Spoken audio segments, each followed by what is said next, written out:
しなみを揃えてゆこうお互いを信じ合う五人の仲間ま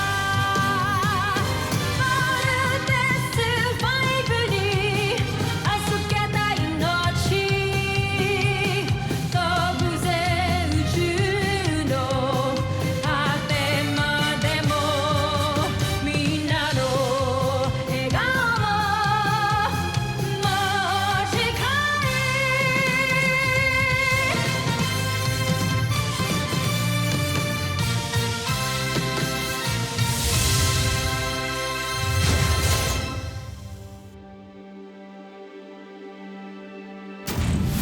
Ang nakaraan sa Voltas 5 Legacy. Ang pagiging marupok sa pagmamahal, ang pinakamalaking kahinaan ng tao. At balang araw, ito rin ang magpapabagsak sa kanila. Dr. Smith, sino ho yan? Kalaban na naman ho ba? Hindi ako kalaban. Ako ito, si Ned Armstrong. Gaano ba tayo kasigurado na si Dr. Ned Armstrong talaga yan? Akala namin wala ka na. Akala namin hindi ka na makakabalik eh. May nakita kaming sasakyang paghimpapawid na dumating, pumasok sa kampo ng mga kalaban. At sigurado ako, mag-aari yan ang Mossad. Sino ang sakay ng sasakyang panghimpapawid na yan? Isa siyang kapanalo na malaki ang may tutulong sa Sana siya na talaga si Papa. My thoughts exactly. Hindi niyo nararamdaman ko. Niyakap niyo si Papa kanina, tapos ngayon, duda kayo? Ibad niyo naman. Marupok ang puso ng mga tao. Mabilis sila magtiwala at magmahal. May sobra din silang pagpapahalaga sa kanilang pamilya, lalo na sa kanilang mga magulang. Nagagamitin natin para madaig ang mga piloto ng Voltas. Ned, this is just camp protocol. To make sure lang ikaw si Ikaw talaga si Ned. Siguro, Richard, mas mabuti pa ipaayos mo na muna yan. Pero sa ngayon, gusto ko muna sana makasama yung mga anak ko. Hindi siya lalabas dito hanggang hindi siya clear. Paranoid lang si Richard, kaya pinag-iigpitan niya ako. Pero may karapatan akong makita yung robot na ginawa ko, kaya papasukin niyo na ako! Sorry, sir. We have to escort you out. Sumunod sa rules, di ba? Hindi ho kayo ganyan. Sobrang saya talaga ni Little John simula po nung dumating kayo dito. Napakagandang birthday gift po sa kanya nun. Kailan nga ulit yung birthday ni Little John? Paano ko ba naman makakalimutan yun? Well, I hope may pinrovide ang camp na damit para sa akin dahil kailangan ko na talaga magpalit. Kung siya talaga si Papa, masasagot niya. Kung kailan ang birthday ni Little John, o birthday mo, birthday ko. I'm sure hindi mo makakalimutan yon, Papa.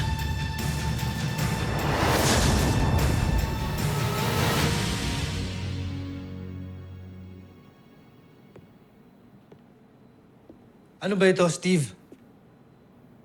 Pinagdududahan mo ba talaga ako? Sagutin niyo lang ho ang tanong ko. Kailan ho ang birthday namin? Napakarami kong masakit na pinagdaanan. Nung malayo ako sa inyo. Tapos ito lang ang dadatnan ko. Sarili kong anak na pinagdududahan ako. Pagpasensyahan niyo na po si Kuya Steve, ha? Medyo nakahaba na siya sa kapraningan ni Nick. I'm sorry. Kung hindi mo masasagot ang tanong ko, hindi ikaw ang papa namin. Kailan?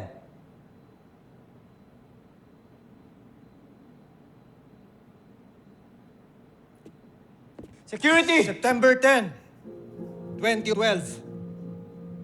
Pinanganak si Little John. May 8, 2004 naman si Big Bert. At ikaw, Steve. You were born on August 16, 2002. Kontento ka na ba sa mga sagot ko? O baka may gusto ka pang itanong?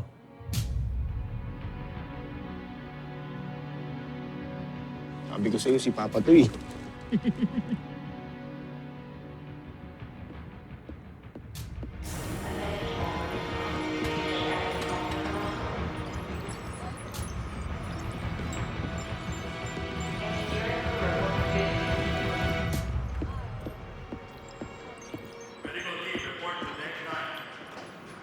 Pa, pasensya na po kayo kay Kuya Steve, ha? Pinagdududahan niya po kayo, pero wag po kayo mag-alala. Ako na pong bahala, kakausapin ko po siya. Tsaka magpahinga na po kayo. See you later.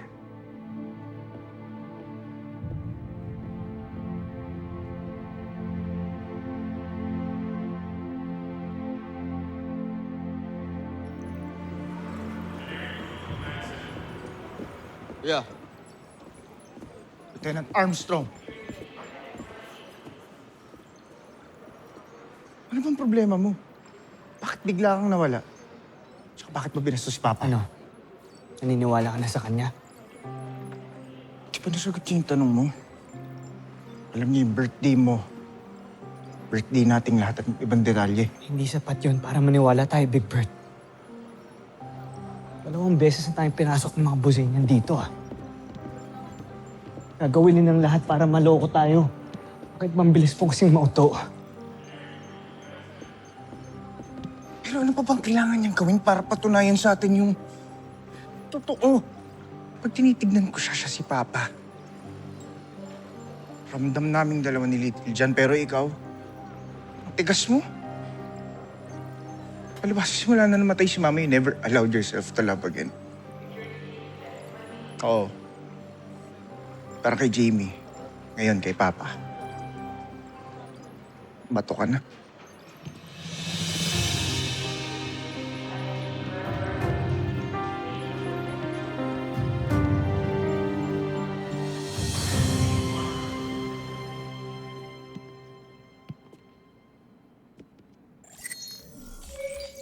Idnisht Diopzala Deno. Pinaghihinalaan ako ng mga tao dito, Joffrey. Kaya't hindi ko napasok ang kinaroroonan ng Voltes 5 robot. Inaasahan ko yan. Kaya gawin mo ang lahat para mawala ang pagdududa nila sa'yo. At kapag nagkaroon ka ng magandang pagkakataon, isagawa mo ang aking nais. Pasabugin mo ang Voltes 5 kasama ang 5 piloto nito. Wasakin at patayin mo sila nang wala nang hahadlang sa ating pananakop sa planetang Terra Erto.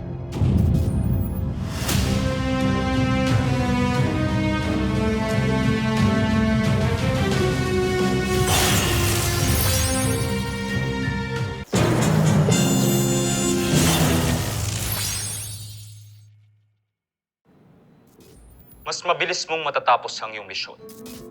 Mas mainam para sa iyong kaligtasan. Kaya isa katuparan mo agad ito. Masusunod, Joffrey. Tama nga ang hinala namin. Kilala niyo nga ang panauhin sa Camp Big Falcon. Joffrey, maaari bang sabihin mo na ito sa akin? Siya ang nilikha ko na kawangis ng ama ng 3 piloto ng Voltes 5.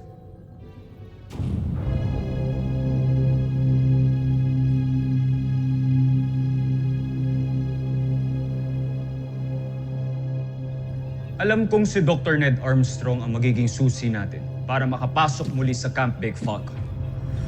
Kaya ginamit ko ang ating teknolohiya para gayahin ang wangis ng taong lumikha kay Voltes 5. At nung nasa Camp Big Falcon ako, habang nagpapanggap bilang si Manuel, nilikob ko ang lahat ng personal na impormasyon tungkol sa mga buhay ng kasapi ng Voltes 5. Itong mga nadiskubre kong mga datos ang gagamitin ng aking humanoid para makuha niya ang tiwala ng mga taga-Camp Big Falcon. Wangis. Nagaya niyo nga ang kanyang wangis, ngunit paano kung mahalata nilang hindi pala ito totoo? Huwag kang mag-alala. Najmi. Ang nilikha kong humanoid ay ginawa kong mabangis. Walang awa. Kaya sigurado kung kamatayan lamang ang haharapin ng kahit sino mang makatuklas sa kanyang tunay na katauhan.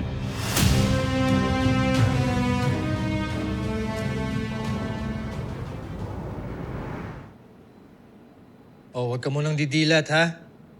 Opo, Papa. Ano po ba yan? Open your eyes. Ay, sobrang cool naman po pala eh. Pagpasensya mo na yung ginawa ko dahil yan lang ang dala kong parts nung papunta ako dito. Pero pinapangako ko sa'yo, sa susunod mas gagawin pa kita ng mas maganda. Sobrang angas na po nito, Papa. Ngayon lang po ako nakakuha ng gift from you. Sobrang saya ko po. Thank you po, Papa. Sige, naligo ka na at magpalit ka na ng pantulog mo. Sige po, Papa. See you later. See you. Papakita ko to kay Octo 1.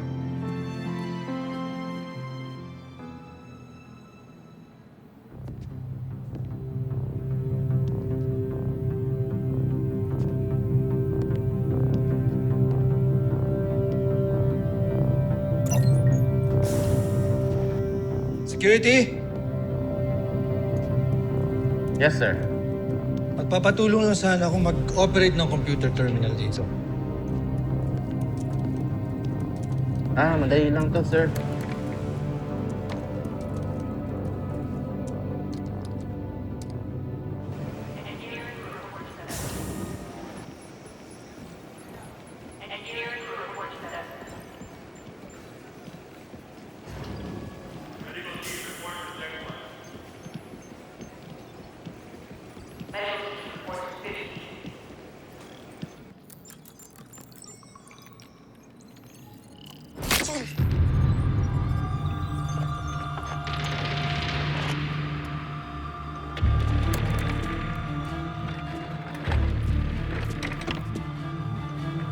Pasensya ka na. Istorbo ka lang sa akin.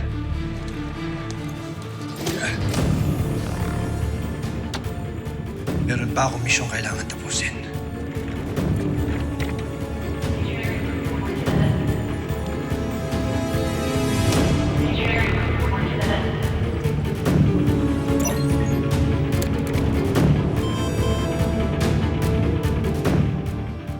Doc, nag-malfunction po yung main software ng scanner natin kaya hindi gumana.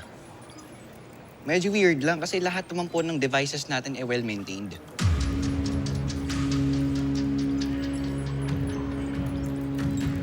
I know. Tataka rin ako eh. Huwag kang pagod dyan. I need asset. Copy po.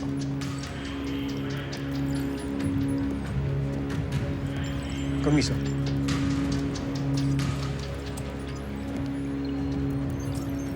Inform the security team. Tonight, they have to be very vigilant. Ayoko maisalo ulit tayo ng makalaban. Yes, Doc.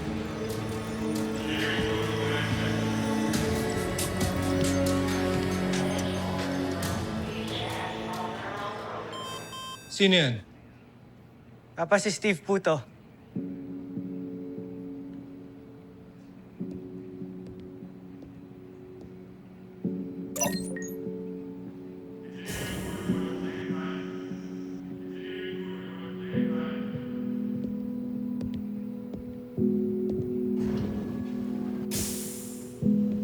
Pa, di ko hata nakita yung security niyo sa labas. Nagpaalam at magbe-break lang daw siya.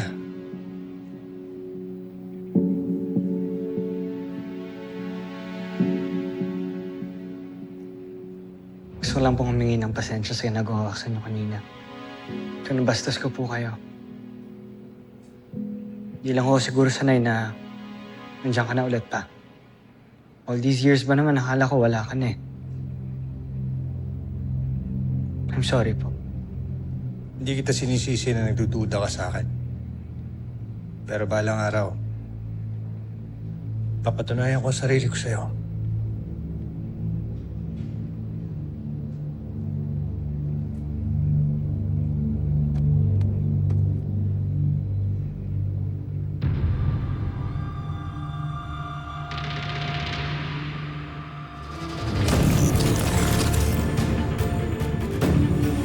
Permission to enter?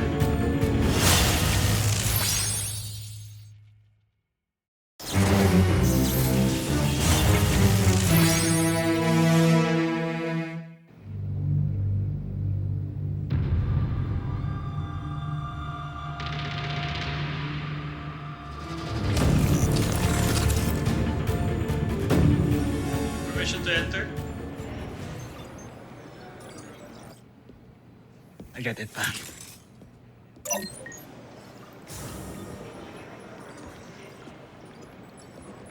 Sir, good evening, sir.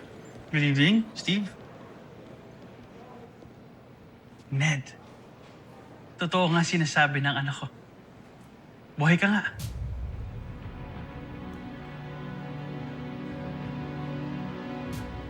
Kilala mo ba siya pa?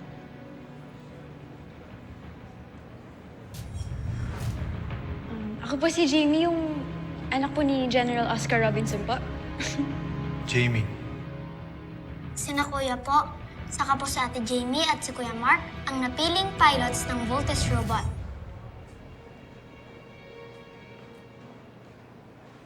Oscar. Oscar Robinson. Tagal nating hindi nakita, kaibigan. I'm glad that you're alive. Oh, remember my daughter, Jamie? Hi, Tita. Congratulations at balita ko isa ka rin piloto ng Voltes 5. Thank you po. Nice seeing you again, Tito Ned. Punta tayo kay Dr. Smith. He has good whiskey. Come on.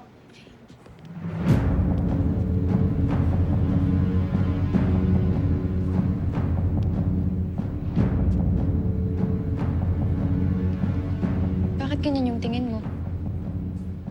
Di ka pa rin ba naniniwala na papa mo siya?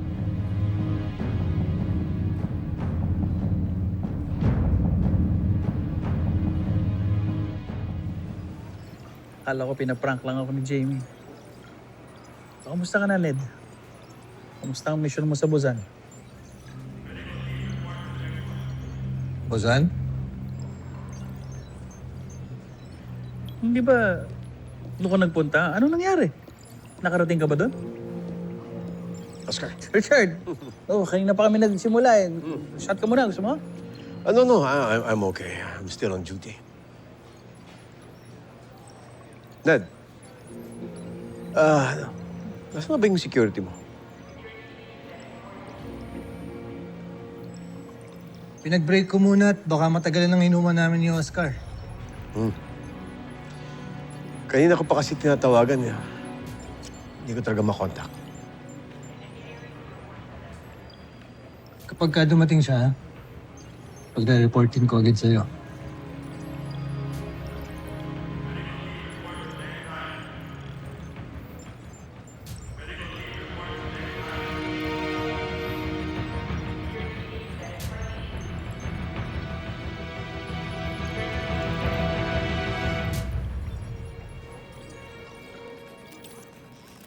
Grabe, ang ganda naman nito. Si Papa talaga yung may bigay sa'yo nito? Oo, kuya. Man talaga ako sa kanya, ano? Magaling din siya gumawa at mag-invent. Yep. Like father, like son. Open. Oh, hello, Kuya Steve. Boys. I still want you guys to be careful kay Papa, okay?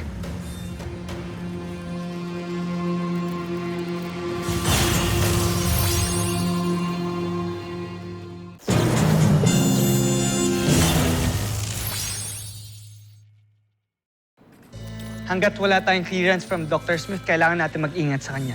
Is that clear? You're so heartless, kuya. Bunso, wala akong sinabing masama. Gusto ko lang mag-ingat tayo. Tama na. Papayakin mo yung bata, oh. Teka, Bunso. Kaya na natin siya. Pagod nila tayo kay Papa.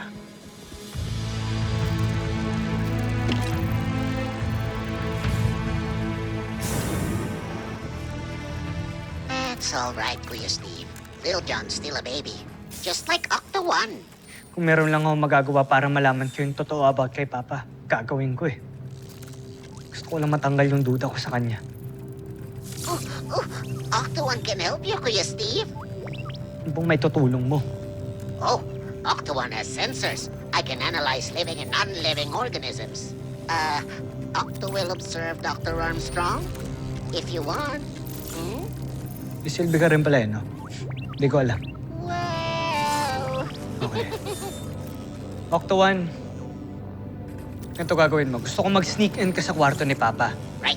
Ibabalita mo agad sa akin kung meron kang makitang unusual. Roger? Roger. Octo One is the 6th member of the Voltes team. It is my duty to protect everybody. Good. Go. Woohoo! Pahanap na kagad si Santos.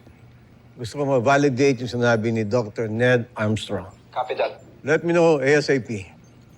Transmission. End. So pinagdududahan mo din siya? Nag-iingat lang.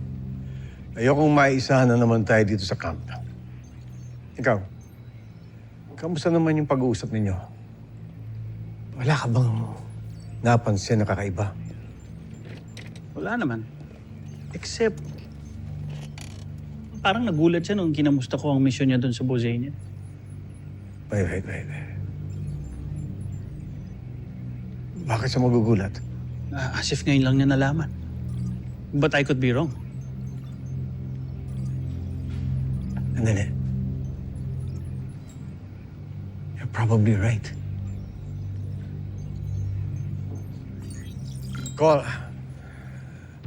Sergeant Major Edwards. Dr. Smith. Meron akong special mission para sa'yo.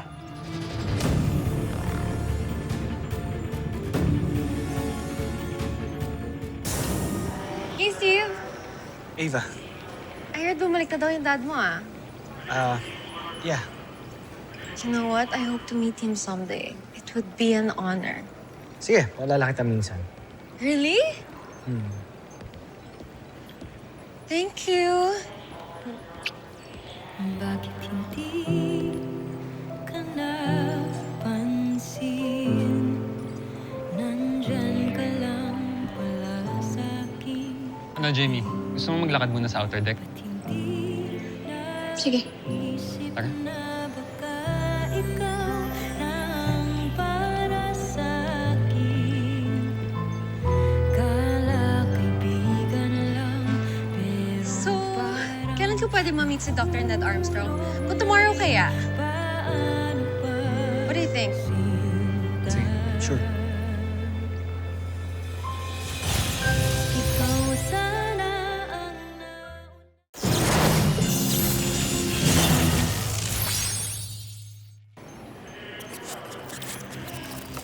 Scanning. Area clear. Octo can sneak into Dr. Armstrong's room. Whoa. Locked door? No problemo. Wow. Here we go. Yoo-hoo. Anybody home? And now, the perfect hiding spot. Ah! Oh, no. Kuya, are you okay? Scanning vital signs. Cervical fracture detected. Oh, no. Rest in peace, Kuya. Kuya Steve is right. Something's going on with Dr. Ned Armstrong. Oh, no. Alam ko nagdududa rin ho kayo kay Papa.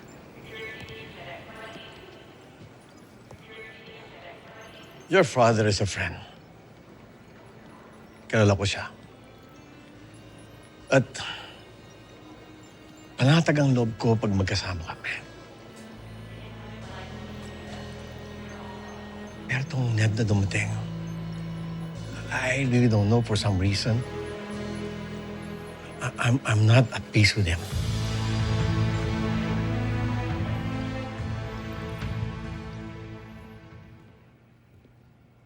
Whoa. He's back.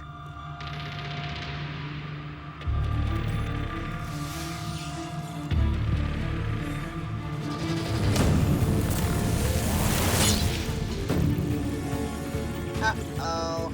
Danger. Detecting explosive device. Wow. Sensing biomechanical signals. He's not human. He's an android. Octo need to escape. Octo cannot be detected. Octo has to warn Kuya Steve and Little John. Oh. Susunod sa Voltes 5 Legacy. Tiyak na matutuwa ang aking Jomfrey kapag tuluyan ka ng sumabog kasama ang iyong mga piloto. I have to report to Kuya Steve. And you have to know the truth. Octo 1 is very scared. Your papa is enemy. Pati ba man ikaw, Octo 1? Galit ka rin sa papa ko? We just have to do this para matapos na to. Hindi ako ang kalaban dahil ako ang tunay na Ned Armstrong. You are an imposter. Taas ng kutob ko, may makikita tayo dito sa loob eh. Hindi gumagana. Big Bert. Ano ang sinyalis na yan, Joe? Galing ito sa aking human. Ibig sabihin nagtagumpay siyang ikabit ang bomba kay Voltes 5. Ilabas ang ating beast fighter. Masasaksihan ng buong planetang Terra Earth ang karimarim-arim na pagkawasak ni Voltes 5.